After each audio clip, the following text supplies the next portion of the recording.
It is championship night. Welcome to the pregame. The Q&A for the Chiefs and all the backups. We're going to do that tonight. We have a countdown on. Welcome to RGR Football. I'm Ryan. This is Dan Harms. We are going to answer your questions tonight. This is your show. It may be a little bit abbreviated because we're waiting for the kickoff of the college football playoff title game. There are at least 5 prospects that will fit in Kansas City, so you want to go watch this ball game. I'm just going to tell you that right now. We'll argue about who our favorite and best fits are, but we're going to have a good time here because clearly somebody wants to wear maize and blue, and I don't have my purple on, but I had to dig it out of the couch here later, or out of the closet there to wear on the couch in a little bit. But how you feeling about your boys tonight? I'm feeling good. I have no I have no ulterior motives here, guys. Like, I'm not here prepared for Michigan to play a football game in about 40 minutes at all. Not even a little bit. Not you. I'm hyped. This is the one thing you guys will probably understand about me at this point is that I keep my fan side pretty on the DL, especially when it comes to the Chiefs. That's not going to happen with college football. Like, when we're doing prospects, sure, I can keep it professional. We just do the thing, do the stuff, and get through with that. But when it comes to watching Michigan football, I lay it all out there. I am full in. I am a full fan. That's what I will always be. It's the same with the Detroit Red Wings. It's the same with stuff that I don't professionally do. I'm a full fan, and I'm excited to watch Michigan play against Washington. This game is going to be fantastic. And the Chiefs now play the Miami Dolphins on Saturday. So let's talk about that. Okay. Oregon, I'm with you. Alex, Gary, Cody, nice to see you guys. A lot of friendly faces. Doug, nice to see you as well. We're not going to talk college ball here yet because that's coming in a few weeks. We've started our process. We're in it. Go sign up at NFL33.com. And you guys know Rogue Analytics, we're going to have the athletic matrix and the draft guide like every other year. And we're already into the prospects. Officially, I have grades on 6 players at this point right now. So this is going to cap us off. But tonight is about the Chiefs. We're going to answer your questions. We have them stacking up. Thank you guys for putting me in there. We're not going to mess around. I don't have an overall theme for y'all tonight because we're just going to get right into the questions so we can get them answered. We are going to stop when this game kicks off. Yes. So with no more ado, Lee said, from the Chargers game, if any, who usually does not get a lot of snaps, should get more snaps going forward? Well, I have a couple of ideas. They might be forced into playing some guys named Lucas Yang and yeah, that's just my general reaction. And I do think Justin Ross earned some reps. I don't think he's going to get a ton, but I think he should get more than like the 4 snaps he's gotten in the past. My guess is this game's going to come down probably to the 4th quarter. So it's going to be about how he plays in the snow. This is an opportunity, not snow, the cold, sorry. I know there was a rumor there was going to be snow. The forecast keeps changing. But I would like to see him get at it. And then obviously, whoever you think that isn't on the defense, feel free to ramble. So I'm interested to see what happens with the wide receivers, honestly, because we've seen the regulars, and the regulars aren't very good. And McCole Hardman earned playing time yesterday. He did. He earned it. He went out there, even with his mistakes, he earned playing time because he made legitimate plays against a starting defense. Basically, starting defense is what it is. So he should be playing more. And I think that Justin Ross will figure itself out. But I'd like to see BJ Thompson kind of worked in a little bit. Just give him a snap or two every now and then. Just throw him out there and say, hey, go rush the passer. It'd be kind of fun. Who is that? BJ Thompson. Okay.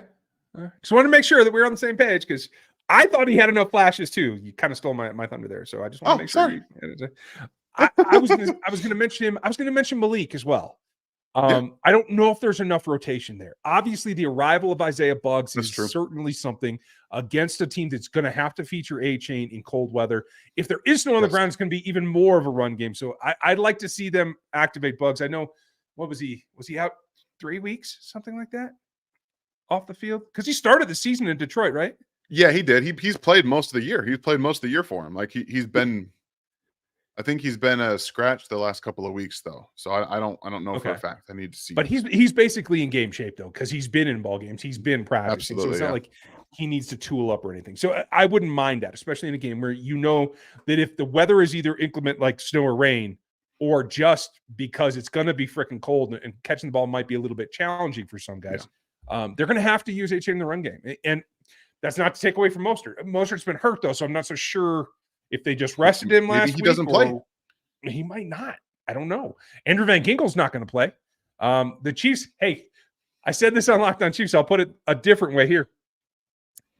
You know you can beat every edge that plays for the Miami Dolphins right now because their names are Emmanuel Ogbah and Melvin Ingram. They both played here.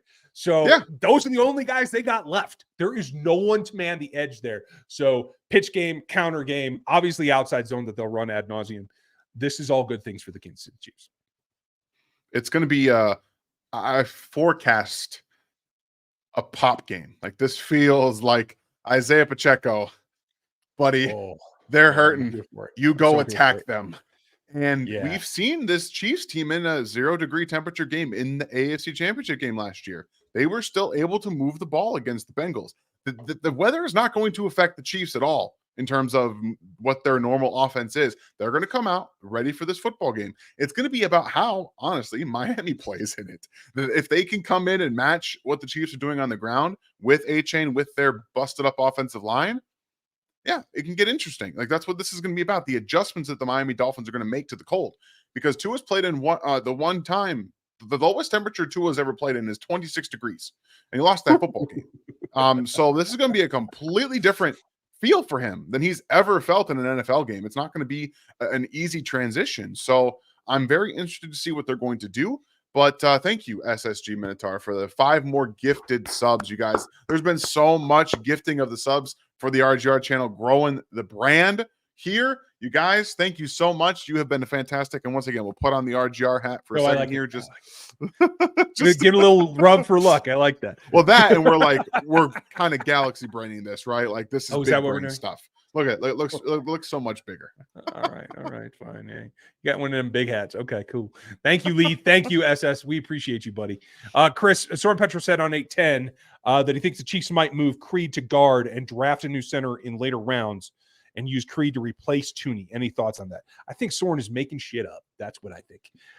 There is no reason to do that. Joe Tooney has not dropped off. Joe Tooney is ready to continue his career. So, no, I don't see that coming. Could you do it? Sure. Because let's be real. Allegretti came in and played well. If you could get another center and maybe you wanted to do that, fine. But why? There's no reason to move him. There's more guards available any given draft year than there is centers, in my opinion. So I would just stick with what's working and don't move him. Could it happen? Sure, but he's got to be a really special player at center to move Creed out of there. He is a dang all-pro. Let's talk about why he actually played guard. It's to get their backup center some playing time. Yeah, some playing time. Also, he's a free agent after the year. Also, maybe a team comes and gives him a contract. Like the Chiefs are not opposed to getting him on the field and saying, show what you can do. You have tape in the NFL that is guard. It's good tape. He played legitimately good football 3 years ago as a starter in 2000, and actually it was 4 years ago at this point, right? Clyde's first year. He was their starting guard. And go back to that Buffalo game. He's moving people. Like he's a good guard, and this is an opportunity to show he can also play a little bit of center. He played well. So yeah, it was just them getting him a little bit comfortable snapping the football. Also, you have to be prepared, because I'm not going to say what I was going to say. Okay? After what we saw yesterday with a couple of offensive linemen, you have to be prepared. That's all I'm going to say. That's all I'm going to say. Nick played just fine. I can't say that of the other backups that played in that ball game. Correct. So, hey, I will keep Nick at all costs. But to your point, though, Chris, I think Soren's like just elaborating on what we saw yesterday. If he's got some inside source that says that's true, I question that source immediately, because I don't think you disrupt that. And I honestly don't see the end of Joe Tooney coming yet. So thanks for letting us know, though, because I appreciate when crazy things come up on the radio, especially in town when I don't live in town. it does help me get a read for what's going on in the market. So thanks, buddy. Yeah. Appreciate you. Appreciate you as well, Ozzy. And I think you had left last night when we did give you a little bit of pub. We appreciate everything you've been doing around here. Creed really wanted to run the ball yesterday. Absolutely. And we can dial up a double reverse back to the center. I don't know that we have to go that far. Just an option. Just a little option. Give him the ball and let him rumble. I mean, tell me you're going to stop him. I dare you. He took off after that. I'm telling you. Was it supposed to be fumble? And then the second time he was like, I'm gone, guys. I'm doing it. He wants to carry the football so badly. So badly. I would have loved to see in that game, in the preseason game. And again, it doesn't matter. What do you got to lose? Give him a fullback dive. I mean, could Chris Jones throw him a pass? I'm just saying. I think it's possible, and I would love to see it. Ozzy's got another one too. How many carries should Pop get this weekend with Miami's injuries, and why is it at least 25? I don't know that he needs 25. He should at least get 18 because I think that'll beat him up. But you got to understand, Seiler's still in the middle. He played yesterday. And they got Christian Wilkins, who I'm going to tell you guys right now, if Chris Jones is not in a Chiefs uniform week 1 next year, it better be Christian Wilkins that is, because I think that guy's the next best free agency. I know Madubuike is younger and he's got more upside, and that's fine. But I think Wilkins could come in here and give you pass rush similar to what you have to support it. It's not going to be Chris Jones. No one will. But I think Madubuike's been on a streak. I don't know if he can sustain it, whereas I know Wilkins can. Yeah, he's got sustained success. And Madubuike has been huge this season, and it's a contract year for him, if I'm not mistaken. So try to take all of that with a little bit of grain of salt. I still would like Justin Madubuike. He's going to be expensive because of the year, but proven progress over the last 2 years, it's Wilkins. And he's going to be a problem for Trey Smith if he continues to lunge. It's not going to be pretty. Yeah, it's going to be tough. He's going to need some help. But the good thing is you have Emmanuel Ogbah on one side and Melvin Ingram on the outside. So that means you get to double Christian Wilkins all day long, every day, every play. And Ozzy, what that tells me is, back to your original question, is at least 10, 12 snaps. I got to hit Isaiah to the outside. If it's not snowing, I'm pitching it to him. If it is snowing, I'm countering. I'm doing those cross delays, a little bit of draw. I think you have to get outside and away from the tackles because I think the edges are vulnerable against these Dolphins. Yeah, I'm with you. Thank you, Ozzy. Jackson, what would you say are top 3 or 4 starting wide receivers right now, and who are you expecting to step up? I mean, the best player at the position right now is Rashee Rice. The best upside or possibility, if he's healthy, is Kadarius Toney, in my opinion. Yeah, it still is. There's no way around it. And so then everything else kind of falls in there. I want to see Richie James get more run. McCole Hardman, you're right, did earn some of that. He drives me nuts. But I can take the upside with the downside if you can get some things done. Then it's Watson. MVS is the bottom of the pile for me. I would put him in when you have to. But, like, he's already proven he can't catch the deep ball. It's the one thing you need him for in this ball game, and it ain't there. Javon Holland is likely to play in this game, folks. I know he missed yesterday, but as I understand, that was part of the plan, is to play him in the wild card game. So we'll see if he goes. And that personally, I don't know how you feel, Dan. Javon Holland's presence takes away MVS for me. Yeah, for sure. He can't do anything when there's a good safety or anybody out there. He's basically irrelevant, like he has been all season. So why play him? Yeah. Why play him? He offers you nothing outside of maybe run blocking, maybe. But even then, I don't care. I don't care at this point. I'm with you. And folks, sorry, we're going to give you some tight answers here because we want to get them as many in as we can before kickoff. So we're going to keep on cruising. Metal, nice to see you. How do you guys think the Chiefs go for Bama, Burton, or Michigan's Wilson? No. Johnson or Washington wide receiver McMillan, who has not declared, and I think Jalen McMillan should go back. I'm just saying that out loud. And what round could they go get them? I'm also with Dan. Not Worthy or get McConkey. On Worthy. Oh, he's with you on Worthy. Sorry. Okay. I'm reading backwards. What do you think? Where and who? Oh man, I'm not a Jermaine Burton guy, but again, if you want to get a deep player to replace MBS that might have more upside, sure, okay, fine, yeah, Third round. third round, fourth round, whatever. He'll probably go a little bit higher than fourth round, but whatever. He will, but not for me. Cornelius Johnson's another player like that, but now he's a senior this year. He'll probably go to the Senior Bowl, so we'll get some eyes on him. And I like Roman Wilson. I think Roman Wilson should go back to school and keep developing because he's got some legitimate talent. We saw, his extension. He's a really good route runner, but I think he can still get a little bit better. I think that right now, the guy that I'm looking at out of this list is Lad McConkey. He's a legitimate receiver. I think he's a legitimate receiver. And I've comped him to Jacoby Myers. I think that's the exact kind of player that he is. And I think that he would fit pretty much exactly the bill, the kind of receiver the Chiefs are looking for that can uncover on his own, can stop in the soft spots in zone, and create yak after the catch or yards after. You think he survives contact in the route that well, especially post stem? Enough, yeah. I think he does it enough. But that's where he's still growing. He's still going to put on some weight, I think, in the NFL weight room. But I mean, even Jacoby Myers wasn't this level of Jacoby Myers until he got into the league a few years. So I think that's the kind of guy that I'm seeing with the ball in his hands, with his routes, the way he attacks the ball, all those things. Okay. I just remember Myers in college, in my mind, survived the bump pretty good. And I don't see that with McConkey as much. I like Worthy, but he's outside the first round for me. He's probably outside the 50 for me. If he were there and you want to give it a shot, I still like the kid. I don't think he was used very well, and I know he's been hurt. So that's the big question for me. And like I said, I think McMillan should go back to school. Brandon, thank you. Do we stop the pass first or the run? It's pass first always with Waddle and Tyreek. One, we don't know if Waddle's going to play in this game. He's still hurt. I know that he didn't play last week, and even if he does play, how effective is he going to be?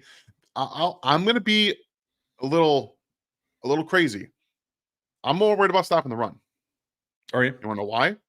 Because one, if you can stop that, you take away their ability to throw the football. The reason that their passing game is so effective is because of the threat to run. Tua throws the ball to the same exact spot on the field every single game, almost every time. It's clearing the linebackers right behind them, in between them and the safeties. Every single time. The reason it's there is because the run game is so impactful, it's so quick, and it's so effective, and they run so many different things with it.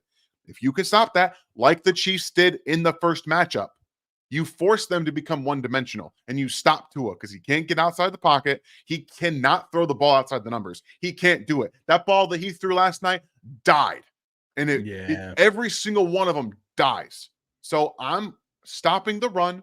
I'm sending an additional player. You kind of will live and die by that. I trust the back end of the Chiefs to not give up the big plays and to throw off the timing of all those plays and force Tua to have to hold on to that ball a little bit more, just a half second longer than he wants to. If you do that, all hell breaks loose.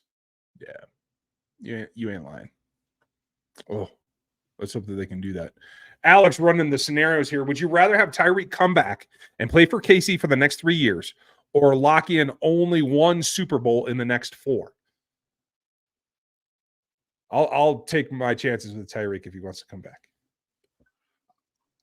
Am I crazy for thinking after his contract in Miami, he's going to come back to Kansas City? You are not crazy, because a lot of bitter taste and playoff losses, I think, is going to force him out of there eventually. I am not sold on Mike McDaniel. I like McDaniel, but I think Tua's a problem right now. I like Tua, but he limits that offense. He does, and I think when you have a quarterback like that, it limits what you can do. Look what Sean McVay did. That they're not that different. Jared Goff is a bit better of a processor and doesn't have to. He's got a better arm too. Jared Goff's got a hose. Like, he's got a hose, and I think people forget that. Tua doesn't. Yeah, he can't throw the ball to all levels of the field. He has to throw with anticipation. So I buy into Mike McDaniel, what he's selling, but the problem for me is that Tua cannot run everything that he wants to run. Yeah, okay. I can get with you. I'll deal with another good question. Again, Thank you. It's my opinion. Yeah. You don't have to have the same opinion as me, but it's mine. Nope, I ain't gonna. That's all right. I'm trying not to. I'm not trying not to argue with you for no reason because you're right. We should have differing opinions. That's how things get done. Ozzy, what would you guys make the top 4 wide receiver snap counts look like? What would you do? So for me, I think you still have to have Watson out there because he still knows the most about the playbook and is still relatively in the right spots, and he's made better downfield catches. I think that they were able to do that with Mahomes. So he's going to be up there. Rashee Rice obviously should lead the team in snap count. In my opinion, he shouldn't come off the field unless he's like running a deep route and then catches it or doesn't catch it and needs to get off the field for a breather. That's fine. Go ahead and take it. And then it would be Richie James for me, and then McCole Hardman. That's what I would do. Those are the 4 wide receivers that I would have playing the most snaps, and it would be X and Z for Rashee Rice and Justin Watson, and you rotate in McCole every now and then on the outside, but for the most part, it's Rashee Rice or it's James and McCole in the slot, and that's what I would do all damn game, and then I'd play a lot of 12. Yeah. I'm not going to argue with you much. I will say this: Rashee Rice should play 80% of the snaps. Kadarius Toney should play 50%. This is assuming everybody's healthy and they're ready to go. We don't know about Kadarius, but that's I'll say I didn't include Kadarius because I don't know about his health. I've got nothing. Yeah. I'm making the assumption, but I would give him 50%, James 50%. I would give McCole 50%. And 50%. So there's your 11 personnel for most of the game. The other 20% that Rashee isn't on the field, I'd give MVS. That's fine. And then I would pepper in Ross whenever you could. I would give. Sure. Is that everybody? Did I cover everyone? I think I did. I think so for the most part. Okay. For the room, yeah. Yeah, that's what I would do. Mike, what's up, buddy? Do you think that we should sign Hollywood Brown free agents? He is projected to only get $12 million. No, he's not worth $12 million. If he's hurt, I would not give him $12 million a year. If you want 12, no thanks. You can get 8. I'll give you. I'll give you 8. Yeah, I know you will. I'm just saying. I'll give you 8. But we're approaching double digit. No thanks. I'm out. Hell, I'll give you 3, and I'll give you $100,000 every game you actually suit up for. How's that, Mike? Which wide receivers are activated in the playoffs? It's that same room right now. I believe Sky would be eligible to come back after next week. Same with Jerick McKinnon, right? I think Sky went on the week before McKinnon did. Okay, so he's eligible this week, as is Cook. I think so. Maybe I'm wrong. Okay, look it up. Fair enough. Jerick has to miss 1 playoff game, if I remember correctly, so he could be back for the divisional game. But so that's what the wide receiver room is going to look like. You could elevate somebody if you had an injury. Let's see who's down there still. It's Cornell Powell. Montreal Washington is the guy that I always forget. So yeah, apologies. He's come up a couple times. Yeah. Is our Chiefs still weak up the middle? I mean, weaker, yeah. I think mostly because Nick Bolton hasn't been in the flow as much because of the injuries. Like he was off the field a little bit, but that is still the run in particular is the weakest part. I do feel like he and Tranquil have been manning the middle in the like at least in the zone drops pretty dang well. So I would still say that most of the weakness is going to go down the middle between the hashes, but I think it's more in the run than it is in the pass. Do you disagree? No, I don't disagree with you at all. And yeah, Sky Moore was placed on IR on December 18th, McKinnon on the 24th. Okay, so Sky should be eligible this week then. Yeah, should be. 1, 2, 3. Yeah, I think so. Ben, can Rashee Rice develop into a true number 1? It's borderline for me, but I think it's a possibility. I think honestly, he really ought to be a number 2 and take the non-vertical type stuff. Yeah, I'm not there that he can develop into a true number 1.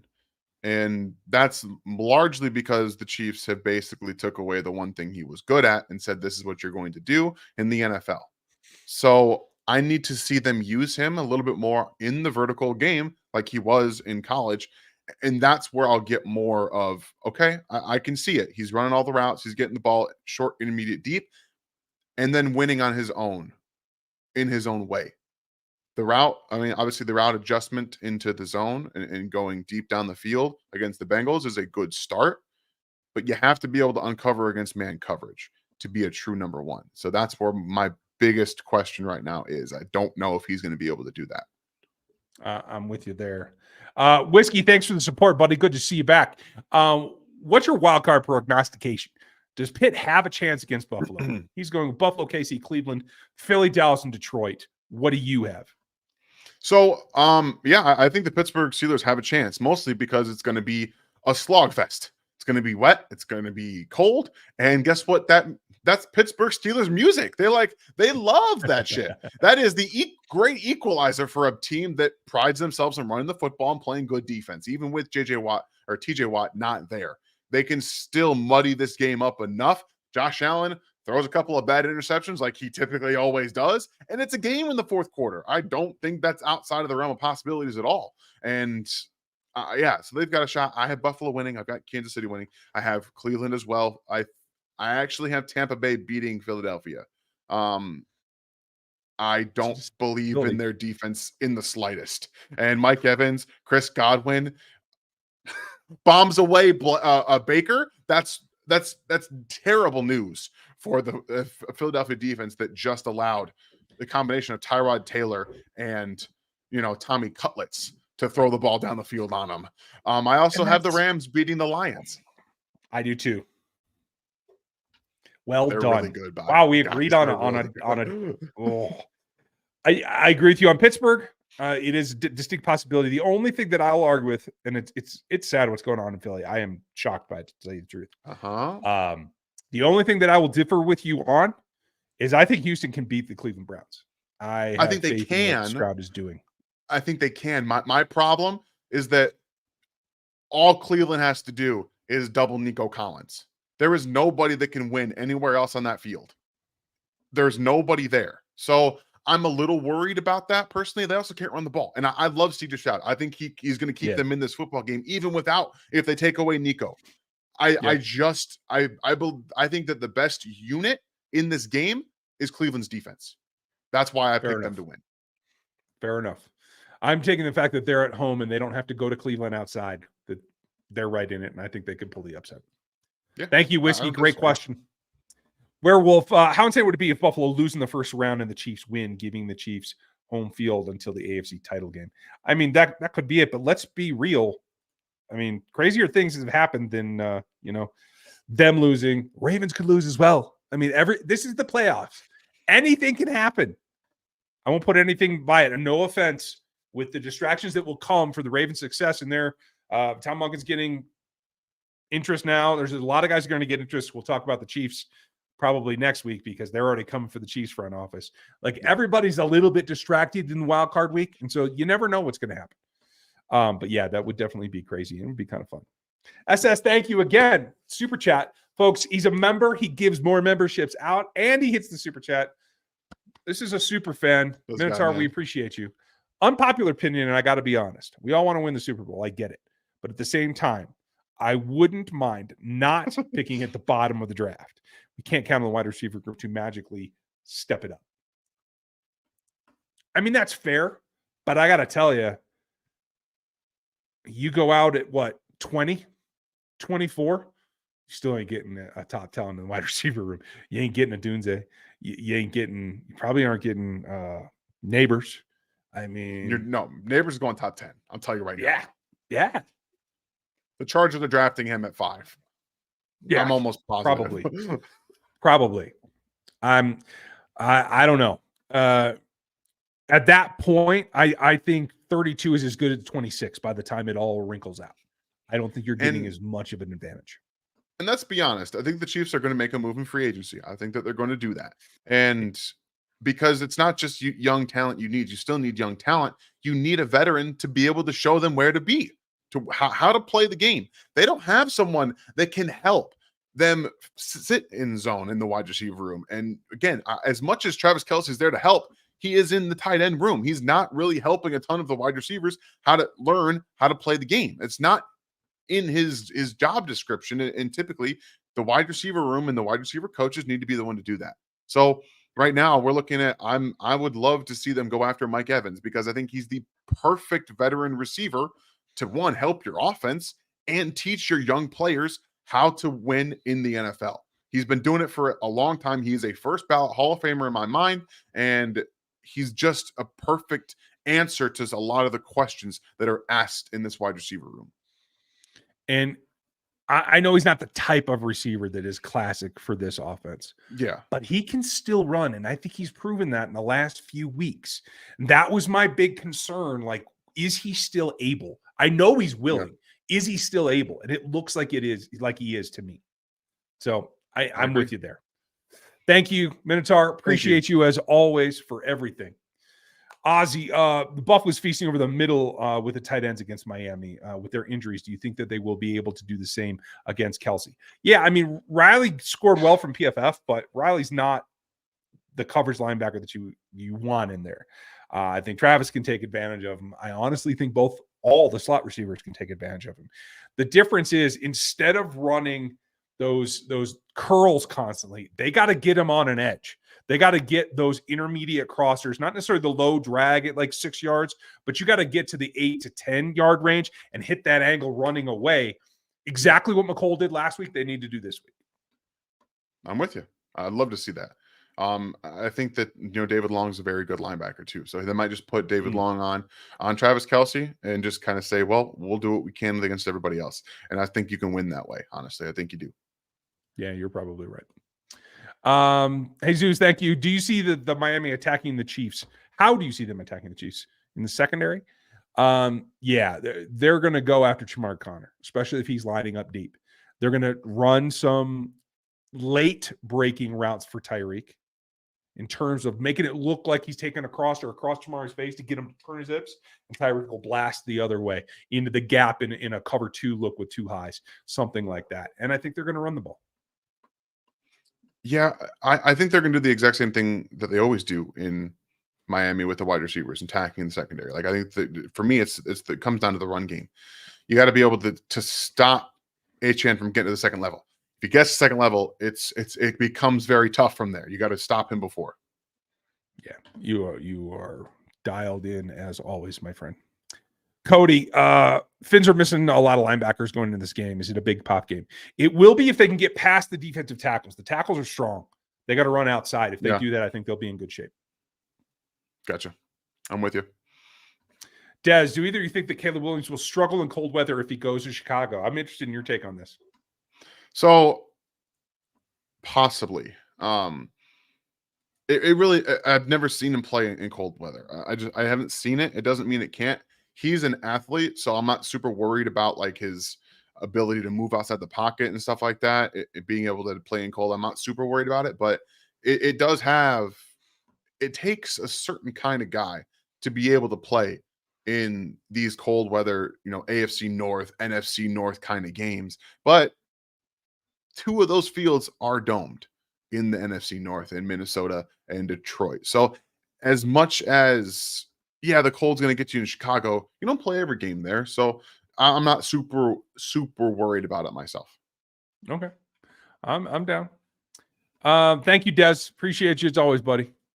Let's see. Mr. Doug, RJ is the most offensive and defensive you both have been impressed with this season. Defensive teams, defensive players, Dolphins? I would just say player. I would say player on the team. Who was the guy that's been impressed you this year on offense and defense? The guy that surprised me the most, honestly, is Joe Thuney. I think he's had 0 fall off. 0. He looks as good as he did last season, the season before to me. What about you? It's the obvious answer. It's Rashee Rice. I didn't expect this out of him this year. We also expected a great deal out of other players. But not only has he been a much different player than he was in college, he's learning. He's getting better. It's not just winning off of pure athleticism. It's football IQ. He's winning in different ways. And he's earned every single touch that he's gotten this year. Honestly, he's earned more than he's gotten, and he's going to keep getting it. So for me, on the offensive side, it's Rashee Rice. And on the defensive side, it's L'Jarius Sneed. L'Jarius Sneed has been maybe the most impressive defensive player in football this year. And no one really talks about him enough. He's a legitimate lockdown corner, things that we maybe saw some glimmers of last year, but before then he was a slot corner and not really asked to do this. We didn't know for sure but he's got that dog in him. He's got that mentality. He wants to line up against the best. He wants to play the best. And he has never backed down from any challenge this season. He's been fantastic. I completely agree with you. The guy for me, he was good in Los Angeles, but Drew Tranquill's better as a Chief in this defense. Yeah. Agreed. And he surprised me a little bit. He's been better against the run than I expected, and he's been everything else. So cheers to him for making that transition. He is a great addition to this roster. Thanks, Doug. Mr. Anderson, they call me Neo. Thanks for the support, brother. Appreciate you. Even if we win the Super Bowl, do you think they should still go for a wide receiver number one? In my opinion, absolutely yes. It doesn't matter whether they win the Super Bowl or not. It's going to depend on who's where. Because unless one, if he's fine and he can play this whole season, we get 4 more games of film on him, I'll give you a better idea of whether I'm comfortable going into next season with him as the left tackle. That's the big question to me. There's more talent available at wide receiver than there is at tackle. That's very true. There always is. It's always a deeper. I mean, look, Puka Nacua went in the 5th round. Right. You've got Tank Dell on day 2 in round 3. There's always wide receiver talent to be had. There isn't always tackle talent to be had. And again, I think that this is a very good tackle class. So again, I know that people have said that if Brett Veach doesn't take a wide receiver in the 1st round, it should be fired. That's just not the case. It's just not. There's a whole lot to go. There's a whole free agency. There's trades that can happen. Let's wait and see what happens before we just condemn a GM who's got 2 Super Bowl rings and been to a 3rd, by the way, but for not drafting a wide receiver in round 1. Yeah, I agree. It depends on the prospects. Thanks, buddy. Appreciate it, Mr. Colby makes photos. If you were Easton Stick, would you have just offered yourself up on the first drive so that Chris could leave you alone? I mean, possibly, and it might have even gotten the win in the game, but no real competitor does that unless you're 17,000 years old like Brett Favre was. So I would not. You guys think that the Dolphins edge rushers dropping like crazy? You expect the Chiefs to maybe try and throw the ball even more than usual?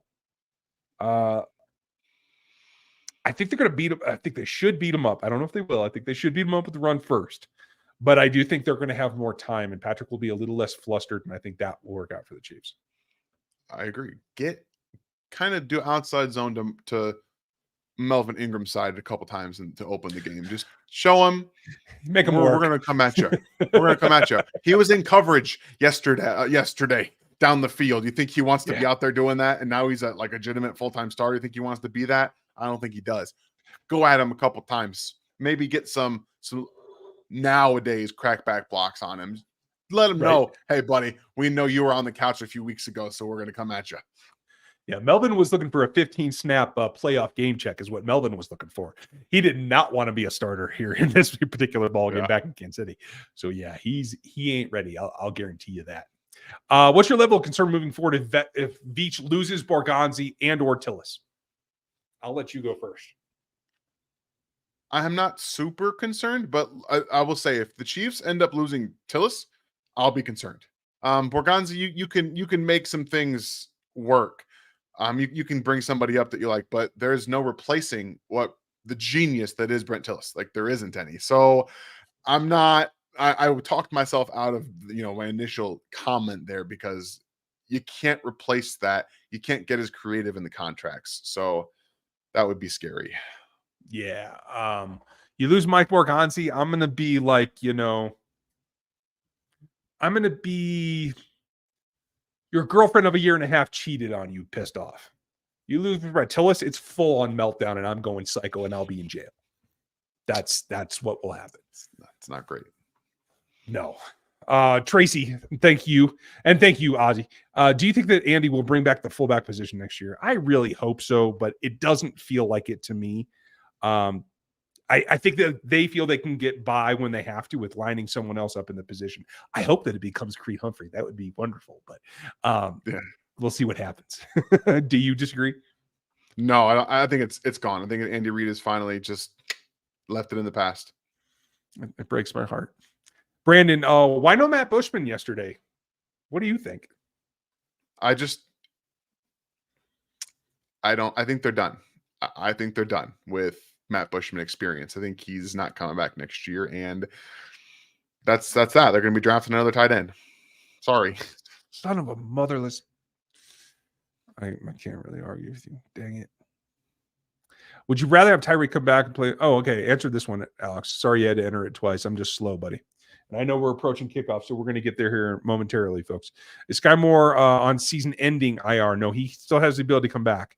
But I don't think that – I don't know. Unless we get a shot out of the blue tomorrow, I don't know that he will be. Yeah. Can EB come back in the next couple of days?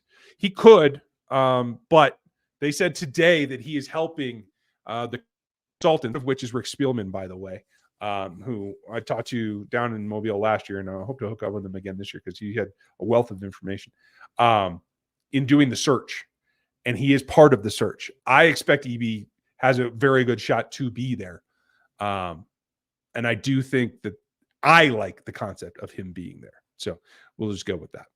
Yeah. Any disagreement? No, none from me. Do you guys see the Chiefs making it past the divisional round, Dan? Yeah, I think that they can. Again, I need to see how they're going to look against the Dolphins in the wild card round. But I'm still at this point, I'm not completely throwing them out to dry. I think that they can still do it. Agreed. Hunter, with Snead's play like an all-pro, taking the spotlight, I haven't heard much about McDuffie. How's he been playing down the stretch? Him and Snead are a top 5 CB pair. Yes, they absolutely are. And statistically, Right now, yeah, I'm totally with you. Franklin, if we could sign Mike Evans and Derrick Henry, extend L'Jarius Sneed and trade Chris Jones to the Buccaneers for Vita Vea, am I like a second and a third? Oh, and like a second and a third. I don't know. Vita and oh God, I don't know, man. I don't know. I'm not paying Derrick Henry more than vet min. I'll pay Mike Evans. I will extend Snead. And if you have to trade, I want to work it out with Chris Jones. I want my cake and eat it too. I want Snead and Jones back on this roster. I just don't think it can happen. But you ain't getting Vita Vea away from them. Unless it's Chris Jones for Vita and Chris Jones in a second and a third. I don't know. Vita cannot rush the passer like Chris. I wouldn't do that. No, I'm good. I'm good on that. Antoine, thanks, buddy. Appreciate you. Why is everyone complaining about the game being on Peacock? It doesn't affect neither of the two local markets. That's true because a lot of us are outside of the markets. And I'm not even sure Sunday Ticket that I pay for is going to carry it. So that's why people are frustrated. But yes, you're correct. It is going to be broadcast locally. I don't know which station yet, but I did hear that for both local markets. Thanks, Antoine. Appreciate you. And thanks for the support, bud. And Will, we're going to end with you, buddy, because it is kickoff. What do you guys think of Tez Walker as a top 100 pick? Is he a possible fit for the Chiefs? We've talked a little bit about him, but we haven't put it this much of a point on it. Where you have him? Right now, I'm not there with Tez.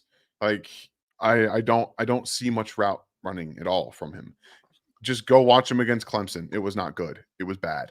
There was some deep ball stuff. He's a really good deep ball player. And again, in the top 100, maybe.